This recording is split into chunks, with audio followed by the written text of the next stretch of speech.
الرحمن الرحيم الحمد لله وحده والصلاة والسلام على من لا نبي بعده أما بعد فأعوذ بالله من الشيطان الرجيم بسم الله الرحمن الرحيم فإن تنازعتم في شيء فردوه إلى الله والرسول إن كنتم تؤمنون بالله واليوم الآخر ذلك خير وأحسن تأويلا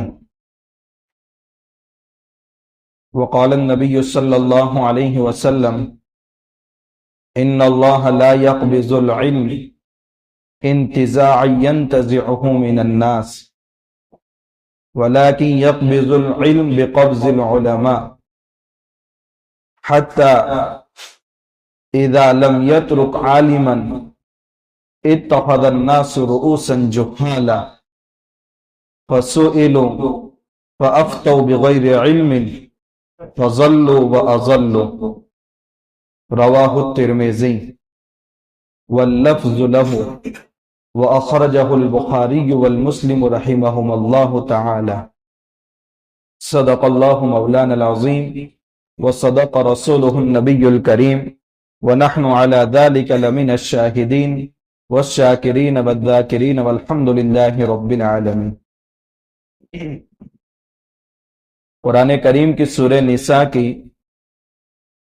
59ویں آیت میں نے آپ کے سامنے پڑھی ہے، جس کا خلاصہ یہ ہے کہ اگر کسی مسئلے میں تمہارے درمیان نیزہ ہو جائے، جھگڑا ہو جائے، اور صحیح صورتحال اگر معلوم کرنی ہو فردوہ الی اللہ، تو اللہ کے سامنے وہ مسئلہ لے جاؤ۔ اللہ کے سامنے سے مراد قرآن سے رہبری حاصل کرو کہ ایسے موقع پر قرآن ہماری کیا رہبری کرتا ہے۔ اگر اس مسئلے کی پوری وضاحت قرآن میں نہیں ہے وَإِلَى الرَّسُولِ، تو اللہ کے رسول صلی اللہ علیہ وسلم کے فرامین میں ان مسائل کا حل تلاش کرو۔ ان کنتم تؤمنون باللہ والیوم الآخر، اگر تم اللہ پر اور آخرت کے دین پر ایمان رکھتے ہو۔ ذالک خیر واحسن تأویلا، یہ بات تمہارے لیے بہتر ہے اور انجام بھی تمہارا اچھا ہوگا، کہ تمہیں رہبری کامل طور پر ضرور ملے گی۔ دوسری روایت جو میں نے آپ کے سامنے پڑھی، جس کے الفاظ ترمذی شریف کے ہیں، اور اسی طرح کا پورا مضمون بخاری اور مسلم میں بھی موجود ہے، کہ اللہ تبارک و تعالی قیامت کے قریب علم کو ایک دم سینوں سے نہیں نکال دیں گے۔ ان اللہ لا يقبض العلم انتزاعا ينتزعه من الناس، کھینچ کر سینوں سے نہیں نکال دیں گے، ولكن يقبض العلم بقبض العلماء، لیکن اللہ تعالی علم کو بقبض العلماء، یہاں ایک لفظ محذوف ہے مضاف، بقبض روح العلماء، علماء کی روح کو آپ قبض کر لیں گے اور علم آہستہ آہستہ اٹھتا جائے گا۔ اللہ کے نبی صلی اللہ علیہ وسلم فرماتے ہیں اس وقت صورت حال یہ بنے گی حتی اذا لم یترک عالما، اللہ تعالیٰ کسی ایسے عالم کو بھی نہیں چھوڑیں گے کہ جو صحیح رہبری کر سکے۔ اتخذ الناس رؤوسا جہالا، لوگ جاہلوں کو اپنا سردار، اپنا پیشوا اور اپنا مقتدا بنا لیں گے۔ فسئلوا، اور ان سے رہبری کے بارے میں سوالات کیے جائیں گے، ان سے مسائل پوچھے جائیں گے، کیا ہوگا؟ فضلوا واضلوا فافتوا بغیر علم، وہ جہالت کے ساتھ لوگوں کو فتویٰ دیں گے، جہالت کے ساتھ لوگوں کی رہبری کریں گے اپنا ایگو چھپانے کے لیے، کیونکہ اگر میں نے رہبری نہیں کی تو میں اس کی نظر میں سردار نہیں شمار ہوں گا، میرا ایگو ختم ہو جائے گا۔ نتیجہ یہ ہوگا کہ خود بھی گمراہی کے گال میں گریں گے اور کتنے لوگوں کو اپنے پیچھے گمراہ کریں گے۔ اس وقت ایمان کے تعلق سے بہت بھیانک دور سے امت مسلمہ گزر رہی ہے، جن کو حالات کا اندازہ ہے ان کو معلوم ہے کہ کس طرح کی خبریں ارتداد کی اس وقت موصول ہو رہی ہیں۔ بہت بھیانک دور ہے۔ ایک دعا کا ورد ہمیشہ کرنا چاہیے، اللہم انا نعوذ بک من الفتن ما ظہر منہا وما بطن، اے اللہ میں فتنوں سے تیری پناہ چاہتا ہوں، جو فتنے ظاہر ہو چکے ہیں اور جو فتنے ابھی پوشیدہ ہیں اور نکلنے والے ہیں۔ یہ دعا کا اہتمام کرنا چاہیے۔ کس وقت کس کے متعلق ارتداد کی خبر آئے کچھ نہیں کہہ سکتے۔ اس وقت بہت بھیانک، اور خصوصاً یہ مہاراشٹر کا علاقہ اور کرناٹک کا علاقہ اور آندھرا پردیش کا علاقہ، اس وقت یہ تینوں ریاستیں ٹارگٹ میں ہیں۔ بہت منظم انداز سے محنتیں ہو رہی ہیں۔ ابھی قریب میں 5-6 دن پہلے آپ نے سنا ہوگا دارالعلوم دیوبند کے سابق شیخ الحدیث حضرت مولانا نصیر احمد خان صاحب رحمت اللہ علیہ، ان کا پوتا نعوذ باللہ مرتد ہو گیا۔ یہ لفظ مرتد اتنا بھیانک ہے۔ مرتد کا مطلب یہ ہوتا ہے کہ بندہ کہہ رہا ہے اے اللہ تیرا نظام مجھے منظور نہیں ہے، میں تجھ سے بغاوت کرتا ہوں، میں تیری حکومت میں رہنا نہیں چاہتا، میں تیرے احکامات کو پالن کرنا نہیں چاہتا۔ یہ اتنا خطرناک لفظ ہے، اور اس کی سزا تو اسلامی حکومت میں یا تو اس پر دعوت پیش کرو، اگر یہ نہیں مانتا تو دنیا کی جو حکومتوں کا قانون ہے کہ باغی لوگوں کو قتل کر دیا جاتا ہے، مرتد کی سزا بھی قتل ہے۔ اس کو اللہ کا نظام پسند نہیں ہے۔ یہ فتنہ علمی گھرانوں تک پہنچ گیا ہے، تو ہما شما کا کیا حال؟ بچانا اللہ ہی ہم سب کی حفاظت فرمائے، اور نہ پورا غریب طبقہ تو ان کے ہاتھ میں جا چکا۔ اللہ کے نبی صلی اللہ علیہ وسلم نے قیامت کے قریب آج ایک درخواست کی جائے گی کہ جو ساری باتیں آپ سنیں بہت توجہ کے ساتھ سنیں، شاید بلکہ یقین کے ساتھ، کیونکہ یہ باتیں قرآن اور احادیث کی باتیں ہیں جس سے ہمارے دلوں میں نور پیدا ہوتا ہے، اور ظلمت سے انشاءاللہ ہم محفوظ رہیں گے، تاریکی سے ہم محفوظ رہیں گے، اور یہ چیزیں ہم دوسروں سے گفتگو کریں، ان کے سامنے مذاکرہ کریں، کیونکہ ارتداد اب ہر جگہ سے داخل ہو رہا ہے اور امت کو بچانا بہت مشکل ہو رہا ہے۔ ابھی شاید لمبا عرصہ نہیں گزرا، ایک نوجوان ساتھی دین کے کام میں جڑا اور اس کے بعد شکیلی بن گیا، مرتد ہو گیا۔ جب اس کو علماء نے سمجھایا تو اس نے کہا کہ میرے مرتد ہونے کی وجہ میرے مسجد کے امام صاحب ہیں۔ اچھا کیا وجہ بنی؟ کہا میں تو شکیل بن حنیف کو بہت اچھا سمجھ کر اس کے پاس گیا تھا، مجھے کبھی جمعہ میں بتایا ہی نہیں گیا کہ شکیل بن حنیف اتنا ایمان کا بڑا لٹیرا ہے، میں نے ایک مرتبہ بھی ان کی زبان سے نہیں سنا۔ اللہ حفاظت فرمائے امت کی۔ اللہ کے نبی صلی اللہ علیہ وسلم نے قیامت کے قریب 3 کراماتی شخصیتوں کے ظہور کی پیشن گوئی فرمائی ہے۔ یہ تینوں کراماتی شخصیات ہوں گی: حضرت مہدی کا ظہور، دجال کا خروج، اور حضرت عیسیٰ علیہ السلام کا نزول۔ حضرت مہدی پیدا ہوں گے، دجال نکلے گا، اور حضرت عیسیٰ علیہ السلام آسمان سے اتریں گے۔ یہ 3 کراماتی شخصیات ہیں۔ دجال بھی کرامت اپنی دکھائے گا، اگرچہ لوگوں کا ایمان خراب کرنے کے لیے، مگر وہی بھی کراماتی شخصیات ہیں۔ تو یہ 3 شخصیات ایسی ہیں جن کے متعلق اللہ کے نبی صلی اللہ علیہ وسلم نے صاف صاف علامات احادیث میں بیان فرما دی۔ اس وقت معمولی عہدے حاصل کرنے کے لیے جس طرح کے جھگڑے مسلمانوں میں چل رہے ہیں، ٹھیک اسی طریقے سے کوئی امام مہدی کا منصب حاصل کرنے کے لیے، کوئی حضرت عیسیٰ علیہ السلام کا منصب حاصل کرنے کے لیے لوگوں کا ایمان خراب کر رہا ہے، قرآن اور احادیث میں سراسر تحریفیں کر رہا ہے، اتنا جری ہو گیا کہ اللہ کے نبی صلی اللہ علیہ وسلم کی احادیث سامنے پیش کر رہا ہے اور اپنا مطلب اس میں من مانی تشریح کر رہا ہے۔ یہ جسارت کون کر سکتا ہے؟ یہ وہی شخص کر سکتا ہے جس کے دل میں ایمان کی چنگاری نہیں ہے۔ سن ہجری 8 میں یا 8ویں صدی میں یہ مہدویت کا دور شروع ہوتا ہے۔ عربوں میں سب سے پہلے مہدویت کا دعویٰ کرنے والے پیدا ہوئے، چونکہ عراق اور شام کے حالات بہت تیزی سے خراب ہو رہے تھے۔ یہود و نصارہ کی طرف سے ان 2 ملکوں پر اتنا ہی الغار ہوئی کہ مسلمانوں کا خون پانی کی طرح بہایا گیا، تو امت مسلمہ بلک رہی تھی، ان کو حضرت مہدی کا انتظار تھا۔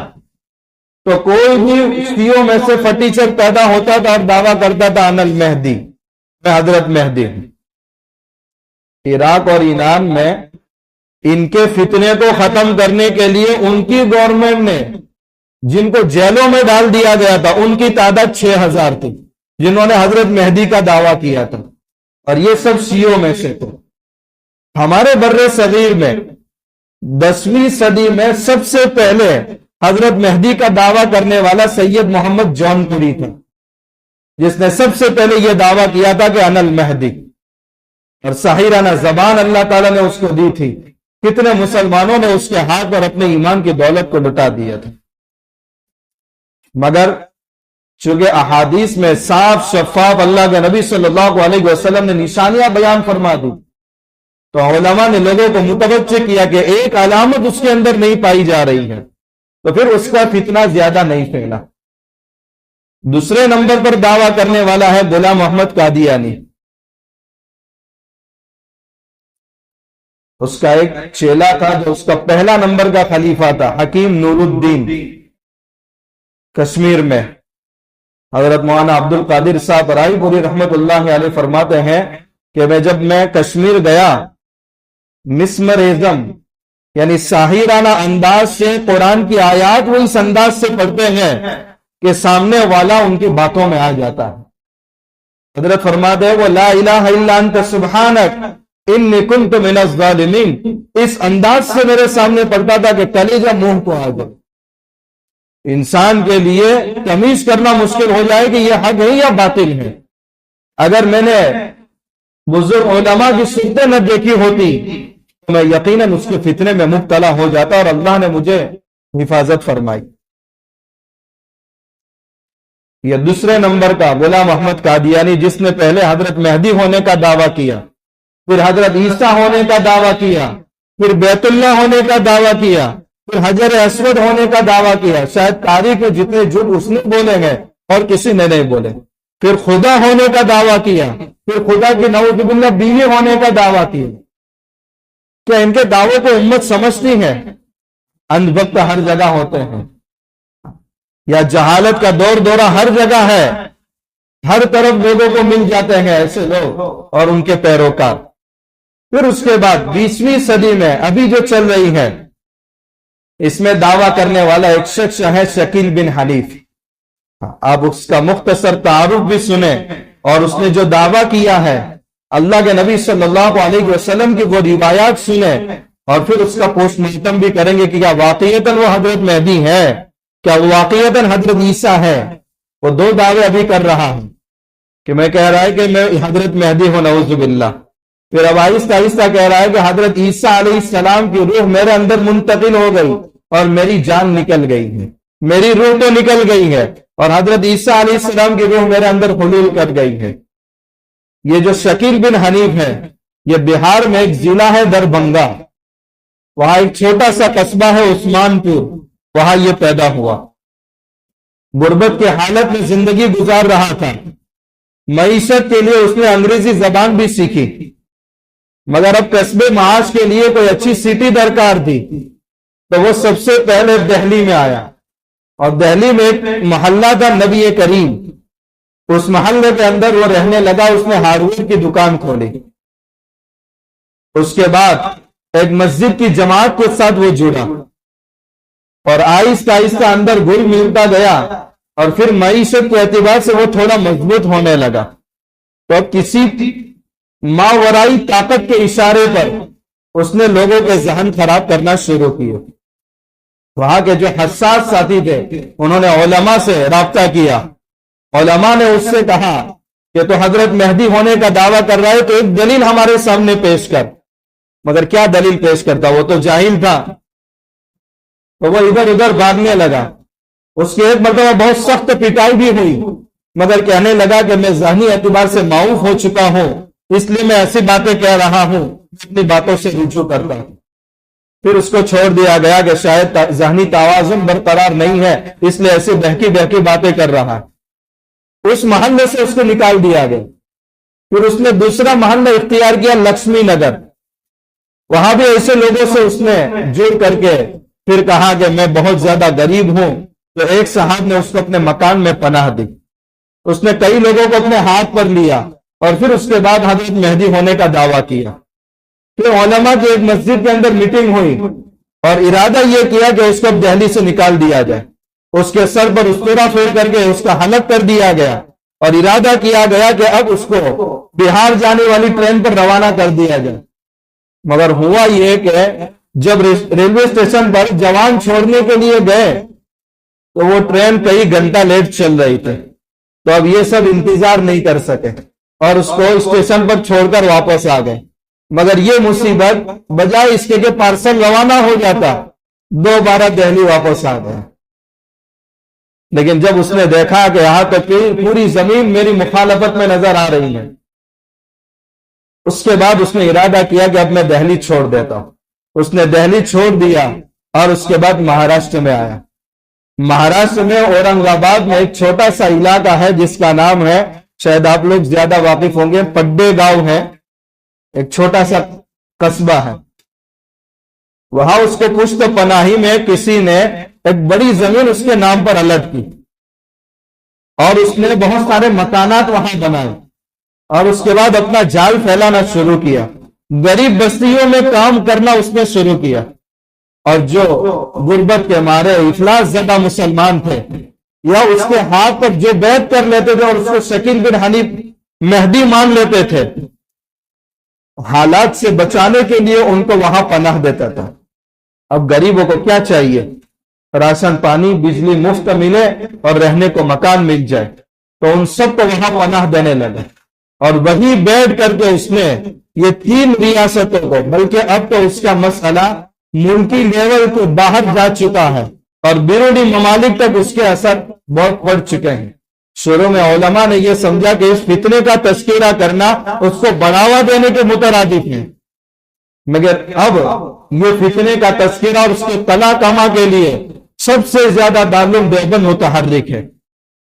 اور ہر تنظیم کو اس سلسلے میں متحرک ہونا پڑے گا اگر اہل اسلام کے ایمان کی قیمت کو ہم سمجھتے ہیں. اب وہاں بڑی زمین اس کے نام پر الٹ کی گئی. کئی چیلوں کو اس نے اپنے ہاتھ پر لیا اور اب وہ بہت شاندار انداز سے، منظم انداز سے تبلیغ کر رہا ہے. باقاعدہ مستورات کے انداز میں جماعتیں بنائی جا رہی اور یہ گزشتہ رمضان میں اس کے چیلے کئی مسجدوں میں اعتکاف میں بیٹھے تھے، 10 دن کا اعتکاف.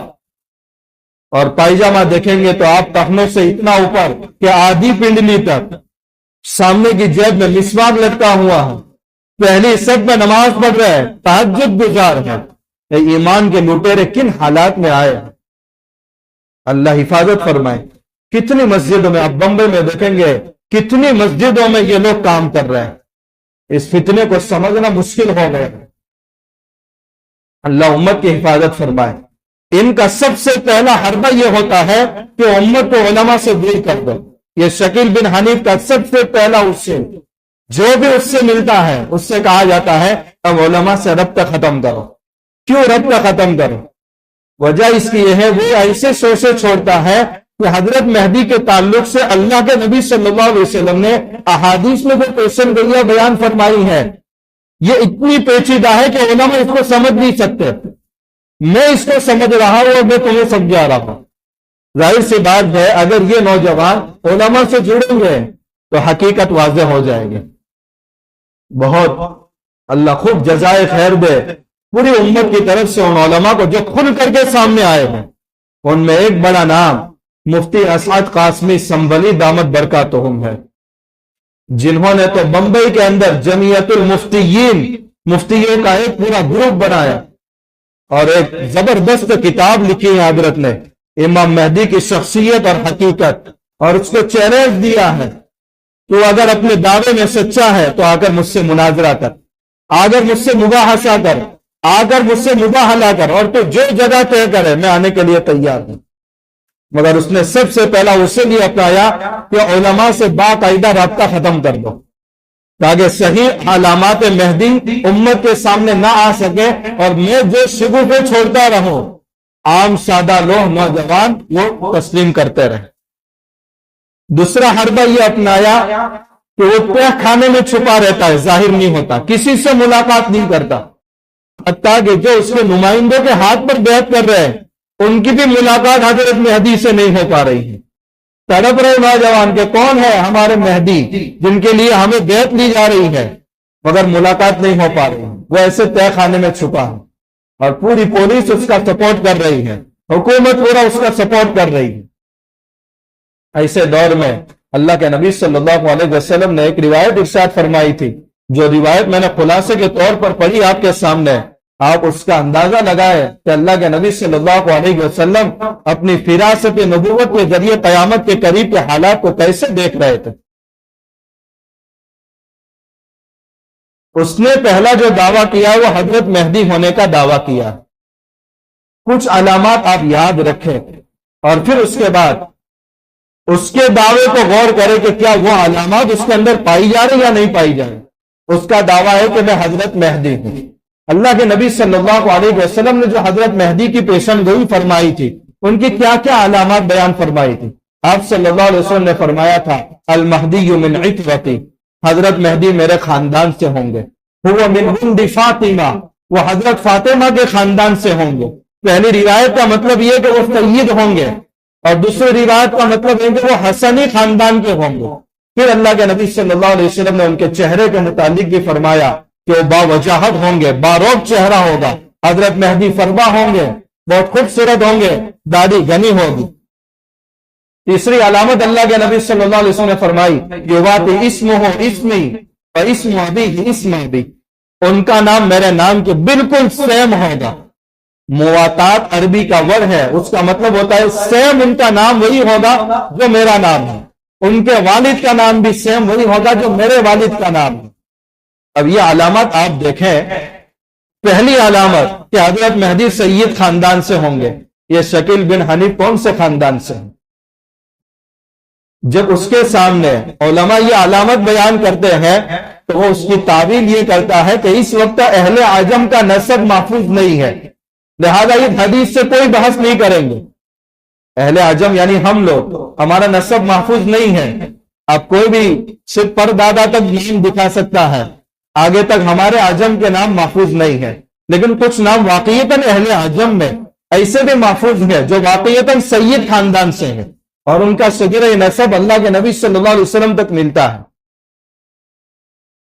اللہ کے نبی صلی اللہ علیہ وسلم نے تو پہلی علامت بیان فرمائی وہ سید خاندان سے ہوں گے۔ یہ تو سید خاندان سے نہیں ہے، نہ اوریجنل سید خاندان سے نہ ڈپلیکیٹ سید خاندان سے۔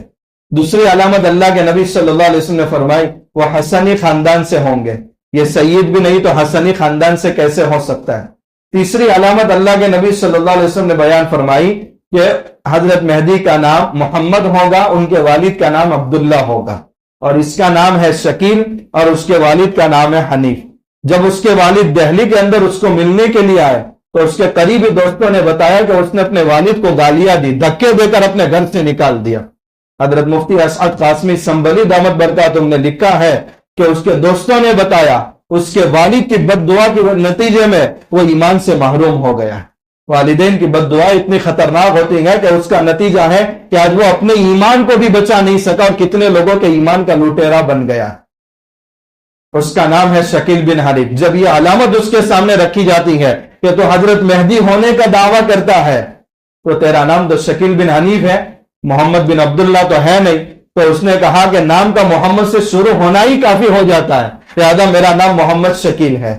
تو ہندوستان میں ایسے نام کے تو کتنے لوگ ہیں، ہمارے اہل عجم میں تو برکت کے نام طور پر محمد شروع میں لگایا جاتا ہے، بلکہ سیم نام کے محمد بن عبداللہ کتنے ہوں گے،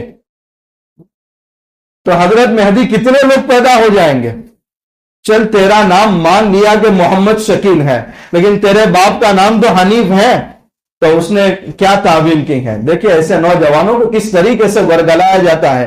وہ یہ کہہ رہا ہے یہ حنیف سے کون مراد ہے، معلوم ہے اللہ کے نبی صلی اللہ علیہ وسلم کے سلسلے نسب میں ایک دادا ہے حضرت ابراہیم علیہ السلام۔ حضرت ابراہیم علیہ السلام کا اوریجنل نام کیا ہے؟ ابراہیم، لیکن ان کے القاب میں دو لقب مشہور ہے، ایک خلیل اللہ اور ایک ہے ان ابراہیم کان امۃ قانتا للہ حنیفا۔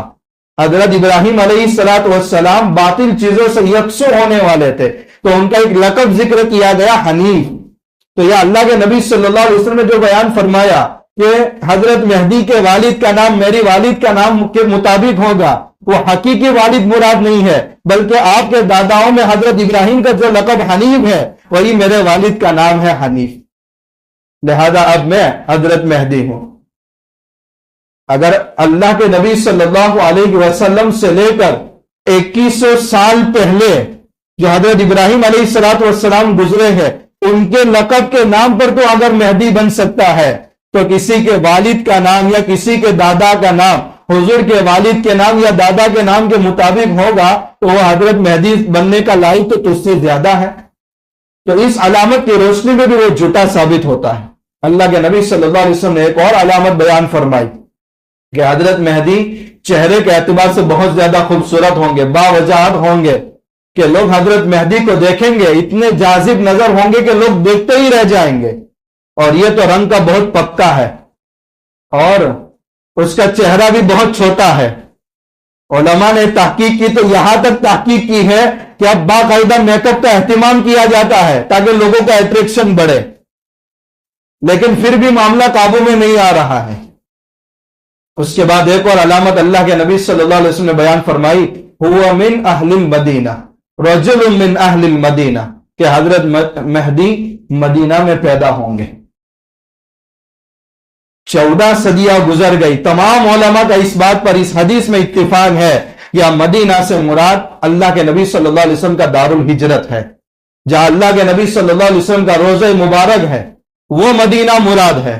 وہ یہ کہہ رہا ہے کہ مدینہ عربی میں شہر کو کہتے ہیں، مدینہ شولابور، تو میں تو مدینہ دہلی، ارے تو دربنگہ چھوٹے عثمان پور میں پیدا ہوا ہے تو شہر میں کہاں پیدا ہوا ہے؟ تو کہہ رہا ہے میں دہلی میں ہوں نا، دہلی میں حضرت مہدی ہونے کا دعویٰ کیا ہے، تو جتنے لوگ شہر میں رہتے ہیں سب حضرت مہدی ہونے کا دعویٰ نہیں کر سکتے کیا؟ تو کتنے حضرت مہدی پیدا ہو جائیں گے؟ تو یہ تو گویا کہ 14 صدیوں تک جو علماء گزرے ہیں انہوں نے اس حدیث کا جو مطلب مدینہ سے مراد لیا ہے سب کو جاہل قرار دے رہا ہے، اور یہ کہہ رہا ہے مدینہ سے کوئی بھی شہر مراد ہو سکتا ہے، اور میں نے دہلی شہر میں مہدی ہونے کا دعویٰ کیا ہے، لہذا یہ حدیث کی علامت میرے اندر پائی جا رہی۔ ایک اور مزید جو اللہ کے نبی صلی اللہ علیہ وسلم نے علامت بیان فرمائی کہ جب حضرت مہدی کے ظہور کا وقت قریب ہوگا اس وقت ملک شام اور عراق اور مصر کی اقتصادی ناکہ بندی ہوگی۔ معیشت کے اعتبار سے یہ 3 ملک بہت قحط سالی میں مبتلا ہوں گے۔ اس کے بعد دریائے فرات سے ایک سونے کا پہاڑ نکلے گا اور 3 شہزادے اس کو حاصل کرنے کے لیے جنگ کریں گے، ان کے ساتھ جتنے بھی پیروکار ہوں گے 99% لوگ قتل ہو جائیں گے، مگر یہ سونے کا پہاڑ کسی کے قبضے میں نہیں آئے گا۔ حضرت مہدی کے ظہور سے پہلے یہ علامت پیش آئے گی۔ تیرے ظاہر ہونے سے پہلے کون سا سونے کا پہاڑ ظاہر ہوا ہے؟ ابھی عراق اور شام کی تو ناکہ بندی ہوئی ہے مگر دیگر علامتیں پائی نہیں گئی۔ حضرت مہدی کے ظہور سے پہلے مینا میں حاجیوں کے درمیان خونریز جنگ ہوگی، اور حضرت مہدی کے جب اعلان ہوگا کہ مدینہ میں حضرت مہدی ظاہر ہو چکے ہیں تو ملک شام کا ایک سفیانی لشکر حضرت مہدی کے مقابلے کے لیے مدینہ کی طرف نکلے گا تاکہ مسلمانوں کے درمیان ایک امید کی کرن پیدا ہوئی ہے اس کو بھی ختم کر دیا جائے اور مسلمان مایوس ہو جائے۔